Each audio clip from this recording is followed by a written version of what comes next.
Ito ang aking pangako, pag-ibig na di maglalaho.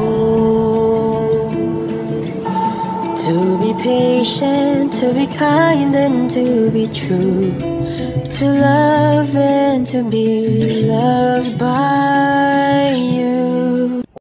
Yuda, tinanong kasi namin ng aktor na si Ronnie Alante kung ano sa palagay niya sa Don Bell. Say niya, kung dati ay hindi pa malinaw, ngayon ay malinaw na itong si Donnie ay nahulog na nga. Yung sinasabi nga nila na it's Don Bell endgame, ay totoo yon. Kitang-kita kung paano nila tignan ng isa't isa. Ramdam na ramdam mo kung gaano nila kagusto at kamahal ang isa't isa. Kami nga ni Loisa, Don Bell fans na eh. Kinikilig kami sa dalawa.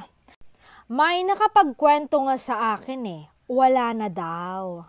Hindi niya na daw napigilan na mahulog sa kanya.